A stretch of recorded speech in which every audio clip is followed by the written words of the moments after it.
SCP-1745, classe Keter. SCP-1745 doit être confiné sur place à la zone 457. En aucun cas du matériel électronique ne doit être apporté dans un rayon de 1 km autour de SCP-1745. Une série de 20 unités de radiodiffusion est disposée dans un cercle de 10 km du centre de la zone 457. En toutes circonstances, l'unité la plus éloignée de SCP-1745 doit diffuser pendant que les autres restent silencieuses. Les deux types d'observations basées sur des satellites et des télescopes doivent être maintenus en permanence. Toute brèche causée par SCP-1745 constitue une immédiate exécution de la contingence Gory-Inch-A. SCP-1745 est un hélicoptère soviétique intangible. En apparence, il est identique au MIL-MI-24D, aussi connu sous son appellation de l'OTAN Hind. Bien qu'il semble être incorporel, passant à travers toute obstruction physique avec aucun effet observé sur chaque corps, étant donné de son absence de masse, la raison pour sa visibilité est peu claire. En outre, SCP-1745 génère un bruit cohérent avec un aéronef non anormal de marque identique. Malgré aucune source claire du son, la condition apparente de l'aéronef varie entre de graves dommages, bien que cela n'affecte pas son vol ou sa manœuvrabilité ou étant immaculé. La présence de SCP-1745 cause des dommages immédiats à tous les circuits électriques dans un rayon de 300 mètres. La cause exacte des dommages est inconnue, bien qu'il montre des signes de grave surchauffe. En raison de cela, les observations électroniques rapprochées, les enregistrements et les tests de SCP-1745 sont généralement impossibles. SCP-1745 semble être attiré par les signaux de radio artificiels. La façon dont il comprend que ces signaux sont artificiels et comment il arrive à déchiffrer ou comprendre le contenu est indéterminé. Bien que cet aspect de SCP-1745 a permis la mise en œuvre des protocoles de confinement actuels, il présente aussi un danger évident. À cause de sa tendance d'être tiré aux civilisations humaines, de sa nature indestructible et intangible, et de son effet négatif aux équipements électroniques, une brèche de SCP-1745 pourrait résulter en un effondrement technologique de classe RK.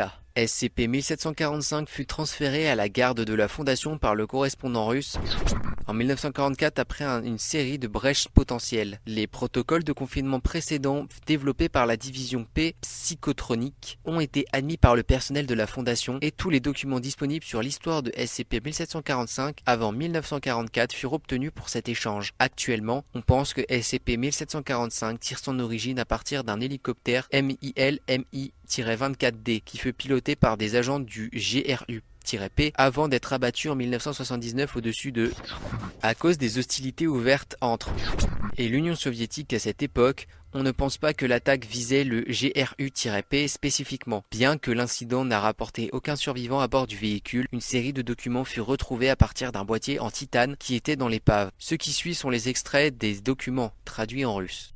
Entrée 1979. L'artefact a été apporté aujourd'hui. Ce minéral étrange est composé de silicone, du magnésium, du fer. La trajectoire du cratère de l'impact est toujours en analyse. Selon les journaux de bord audio, la collision a dû se produire à 0523 heures, donc on devrait être en mesure de se faire une vague idée de son origine. Dans tous les cas, une batterie complète des tests n'a pas révélé quoi que ce soit d'anormal sur l'objet. On le retire vers le stockage primaire. Entrée 1979.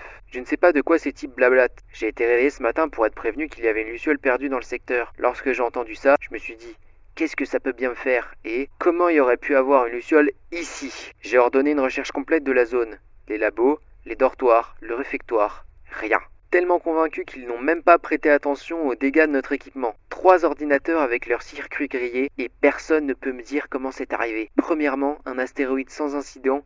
Et maintenant ça, le commandement va nous arrêter si ça continue comme ça. Je vous jure que ces trous du cul ont assigné des bouffons pour ce secteur. Maintenant, un de nos 4 microscopes d'électrons est cassé. Merde. Entrée 1979. Eh bien, je crois que je leur dois des excuses. Mais on a des choses plus importantes à régler. On l'a trouvée dans le centre de communication. Vraiment, c'est juste une balle de lumière qui l'évite. Elle ne semble pas avoir du tout de masse. Mais le test est impossible. On a essayé de la toucher. Elle est devenue folle furieuse, et le luminaire le plus proche a brûlé. On ne peut pas la laisser détruire la salle de communication, alors j'ordonnais à tout le monde de rester dehors pour le moment. C'est vraiment une pagaille. Entrée 1979. Cela explique comment notre équipement fut détruit. Elle semble devenir folle seulement quand elle est en danger. Plutôt qu'elle aperçoit elle-même d'être en danger. Tant que nous bougeons doucement ou soigneusement autour d'elle, il n'y a aucun problème. Elle est même plutôt sympathique et planera jusqu'à notre personnel pour se frotter contre eux. Naturellement, on a fait courir les personnes en contact avec elle à partir de tous les tests habituels, mais il n'y avait aucun signe d'une réaction négative. Son corps, je pense, est chaud à 45 degrés centigrades. Le personnel l'appelle toujours la Luciole.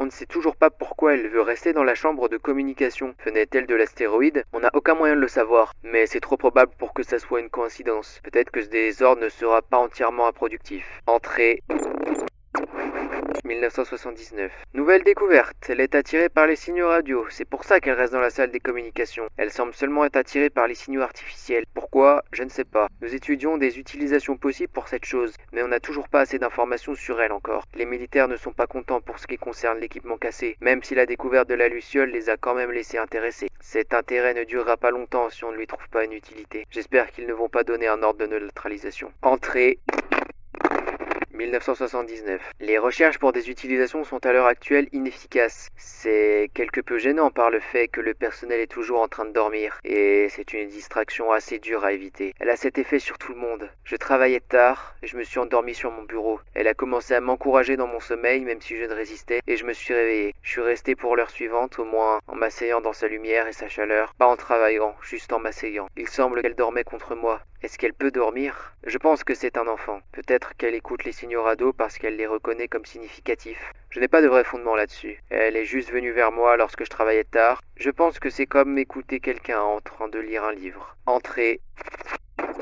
1979. On a reçu des ordres depuis le commandement aujourd'hui pour amener la Luciole ici. Personne ne veut la voir partir. Je peux difficilement les blâmer. C'est juste la seule chose qui nous rend heureux ici. J'ai eu beaucoup de temps pour penser ces derniers temps. Les raisons pour lesquelles nous sommes sortis ici, les raisons pour lesquelles j'ai rejoint la division. Je ne peux pas vraiment m'en rappeler. Je veux dire, je sais pourquoi, mais pas pourquoi. La Luciole, elle, ne se préoccupez pas des choses comme ça. Peut-être simplement qu'elle ne le pouvait pas. Cela doit être agréable. Je me sens comme si les choses devraient être plus simples. Pourquoi tout doit être compliqué? Pourquoi il doit avoir autant de niveaux pour tout? Et même, qu'est-ce que les niveaux veulent dire? Qu'est-ce qu'on fait ici?